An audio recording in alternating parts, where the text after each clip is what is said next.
Segundo o Ministério da Saúde, todas as vacinas disponibilizadas para a população são seguras e devem ser tomadas no período determinado.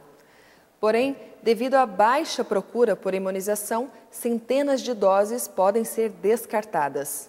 A baixa procura por vacinas obrigatórias pode fazer com que centenas de doses sejam descartadas. No ano passado, por exemplo, a campanha de vacinação contra a poliomielite atingiu apenas 84% da cobertura, enquanto a meta era vacinar 95% do público-alvo. O número registrou o menor índice da última década. Segundo o Ministério da Saúde, a eliminação das doenças está diretamente ligada à procura da imunização.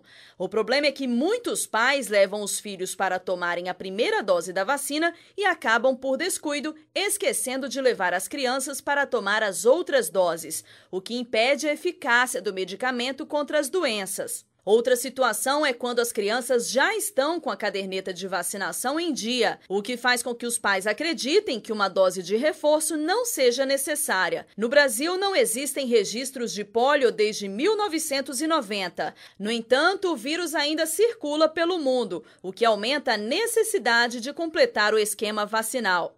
Essa atitude dos pais de achar que uma única dose de algumas vacinas é suficiente pode levar o país a enfrentar surtos de doenças já controladas.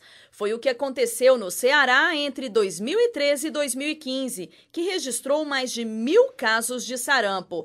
No ano passado, 25% das crianças não compareceram aos postos de saúde para tomar a vacina contra sarampo, cachumba, rubéola e catapora. De acordo com o Ministério da Saúde, essa população não vacinada pode desenvolver a cachumba na fase adulta, quando a doença costuma ser mais severa, já que pode causar meningite e uma inflamação no cérebro que pode ser fatal. As grávidas que desenvolvem catapora podem sofrer com pneumonia e ter filhos com malformação. O Ministério da Saúde garante que as vacinas são seguras e devem ser tomadas no período certo para serem eficazes no controle de doenças. Fique agora com o plantão da redação.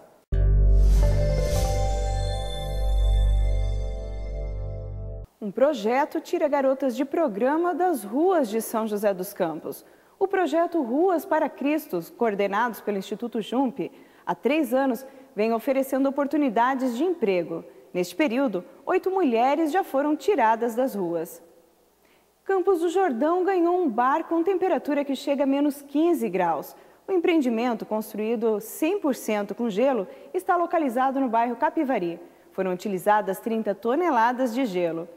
A cidade é conhecida por suas baixas temperaturas, teve a menor do ano neste domingo e houve geada. A mínima chegou a 2 graus, segundo o Centro de Previsão de Tempo e Estudos Climáticos. Fique agora com a previsão do tempo. Taubaté, mínima 14, máxima 25.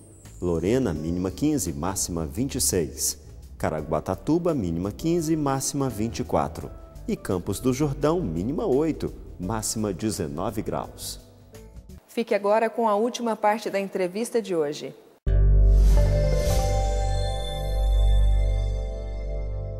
Hoje nós estamos falando sobre a desastrosa situação da República do Brasil. Estamos recebendo aqui o professor Diego Almeida, ele é mestre em História Social, está nos ajudando aqui a entender por que de tanta corrupção e tanta bagunça nesse país. E nós fomos fundo, né? Viemos desde o Brasil colônia, as roubalheiras que se sucederam, né? Envolvendo a família real, depois a Primeira República, e estamos aí até hoje, né? Com problemas tropeçando sérios. E dando topada por todo lado. Sim, e os problemas a cada dia se fazem mais sérios, exatamente pelo desconhecimento da população. Se antes éramos completos ignorantes por conta de um governo que de fato não queria a participação popular, com a chegada da democracia, começamos a entender que todos devem participar. Só que parece que o governo ainda faz resistência para que nem todos participem. O cara troca o voto por gás. Olha o gás! Aí troca o voto. Não é possível, né? A gente continuar caminhando desse jeito. Por isso é que eu estou pedindo aqui ao senhor a nos orientar. Porque quando o Pelé falou que o brasileiro não sabia votar, todo mundo gritou, esse cara não fala, dá um boca mole, não sei o quê. Mas ele não só tinha razão naquele momento, quanto tem até hoje. Exato. Não se vota direito aqui, escolhe-se esse lixo e depois reclama. Sim, e eu ouso dizer, Cataldi, que a questão da Constituição, ela seria um ponto a ser trabalhado para que o brasileiro entendesse das suas obrigações, das obrigações do presidente, dos deputados, vereadores, prefeitos, porque senão nós começamos a ser enganados por estes que deveriam estar nos ajudando, nos auxiliando no processo. E aí acreditamos que vereador pode cumprir promessa de prefeito, que presidente pode solucionar todos os problemas do Brasil, quando não é verdade, já que temos um Senado, uma Câmara de Deputados para resolver tudo isso também. Então, o brasileiro precisa aprender a ser eleitor. Quando o presidente se arvora em resolver sozinho os problemas do Brasil, acontece o que aconteceu. Aí tem que comprar o Congresso Nacional todo. Aí fica dando aqui, dando acolá e tal. Aí a gente chega nesse mar de propina que assola tudo. Mesadinhas, mensalões, dinheiro na cueca, tudo para que o presidente pichuleco, possa... Tem pichuleco fazer tudo aquilo que ele tem vontade, ao ponto, inclusive, de quase entregarmos agora, recentemente, o trabalhador para o capital, né? E definitivamente colocar no final. Por quê? Porque os trabalhadores também podem ter votado errado, mas por não conhecerem. E aí colocam-se em risco também. Também, às vezes, até conhece, professor, é que todo mundo gosta de se dar bem. O cara chega, reclama lá do trânsito, mas ele também infringe as regras. Exato. E daí fica também difícil você mudar uma questão que é cultural, e ainda bem que é cultural porque pode ser mudada, mas a corrupção ela está instaurada em todos os níveis da sociedade. Eu preciso acabar. Para eu poder derrubar lá em cima, e agora sabendo que existe também no Supremo, nós precisamos acabar com ela aqui embaixo. Na minha turma de Direito tinha gente que dizia, estou fazendo aqui só para fazer concurso para a polícia, para poder me dar bem. Olha, veja que mentalidade, o cara vai para a polícia para se dar bem ou vai para a polícia para defender a comunidade, a sociedade? Estamos trocando a ideia do ser, aquilo que somos, por uma ideia de ter, possuir. E aí fica muito difícil, porque eu entro só para tirar vantagem, só para enriquecer, para ganhar poder, e não porque de fato sou político, sou policial, sou juiz, simplesmente para tirar vantagem. A Constituição está aí, mas ela me parece um pouco inacessível para mais da metade da população brasileira, né? Sim. Até que ponto um presidente pode ir, até que ponto o ministro pode ir, e até que ponto o povo brasileiro pode chegar, pois, acreditem ou não, o povo brasileiro tem muito mais poder do que todos que estão lá. Cada indivíduo tem papel de mudança. Tanto tem papel de mudança que quando chega a época de eleição, dá até briga em questão de voto. Falando em eleição, professor, eu acho que não existe nenhum país no mundo com a quantidade de partidos que nós temos aqui, partidos que estão aí só para vender espaço no horário gratuito, inclusive. Esses partidos são, podemos dizer que é quase o cúmulo da vaidade também. Eu quero ser candidato, não posso, porque o partido já tem um candidato de largo tempo, aí eu vou e fundo um partido. Lembrando também que os partidos só podem ser fundados com uma nova ideologia. Será que temos 36 ideologias no Brasil? Nossa, eu acho que não tem nenhuma. E um outro ponto, quando votamos, não estamos votando na pessoa, eu gosto de fulano e por isso votarei nele. Um voto errado. Eu tenho que procurar entender, se votamos em partidos, e os partidos decidem no final, a ponto que quantas vezes nós escutamos nesse curto período, falando assim, mas em nome do partido, né, o que foi decidido, eu voto, mesmo não acreditando, porque é o partido que determina.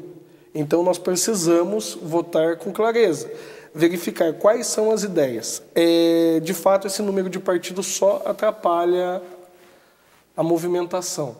A ponto chegamos à compra do horário, como o senhor bem colocou, a compra do horário eleitoral, que foi até um dos temas do julgamento. Então, assim, tudo isso vai complicando para que o povo brasileiro possa, então, compreender. Eu nunca sei quem é a situação, quem é a oposição, quem é a esquerda, quem é a direita. Por quê? Porque vários saem. Eu tenho a impressão que hoje a gente deu uma ajuda, ainda que pequena, para a pessoa formar consciência aí em casa, porque vem a eleição 2018, é a hora da gente estabelecer mudanças. Eles querem que a gente continue alienado e fora do processo, estabelecendo essa tal de lista fechada. Mas, se não der tempo de fazer essa mexida, é a nossa última oportunidade de varrer essa turma que está fazendo lambança por lá. Professor Diego, obrigado pela sua participação. Diego Almeida, mestre em História do Brasil, nos ajudou a refletir sobre esse tema tão delicado, a República decaída do Brasil. Acompanhe agora alguns dos principais fatos aqui da nossa região que marcaram esta semana. Jovem de Taubaté usa lixo orgânico para empreender e colaborar com o meio ambiente. Eu já fazia compostagem na minha casa, né? Que a gente já reciclava os plásticos, né? Já reciclava o alumínio, ferro. Aí eu queria fazer algo mais. Então, com pesquisas eu descobri que com a compostagem a gente consegue reduzir em torno de 50% dos nossos resíduos orgânicos. Aí eu comecei a fazer na minha casa. Aí começou a dar certo a compostagem aqui. Aí eu comecei a expandir para os meus tios e parentes. Aí começou a dar muito certo também. Em uma pesquisa eu descobri que existia em outras cidades pessoas que já realizavam essa coleta, né? E transformaram isso em um negócio. Aí era justamente o que eu queria fazer. Escola do Trabalho de Taubaté abre 1.230 vagas em diversas áreas. Qualquer pessoa acima de 16 anos traz o xerox do RG, CPF, comprovando endereço. Empresa de Pindamonhangaba premia estudantes do ensino médio em excelência no estudo. Para ganhar o prêmio é preciso de muita dedicação. Os alunos têm que tirar no mínimo a nota 9, ter apenas 15 faltas e boa disciplina dentro da sala de aula. Mas para eles, isso não é dificuldade para ganhar nos próximos anos. Unidade Odontológica Móvel atende asilos e moradores de bairros afastados na cidade de Caçapava. A proposta dessa unidade é atender os pacientes que têm dificuldade de se locomover até o posto de saúde e também a população da zona rural que não tem postos na proximidade. Nessa edição você viu, indústria automotiva aumentou a produção e voltou a vender mais. Centenas de doses de vacina podem ser descartadas por conta da baixa procura por imunização. Estes são alguns dos destaques mais importantes desta edição. Você pode rever todas as nossas reportagens em nosso portal, reportersetorial.com. Acesse, compartilhe. Visite também nossa página no Facebook, Instagram e no nosso canal no YouTube. Temos um encontro marcado de segunda a sexta ao meio-dia e aos sábados e domingos às 11 da noite. E lembre-se, a boa notícia é, quando Jesus voltar, todo olho verá. Até a próxima!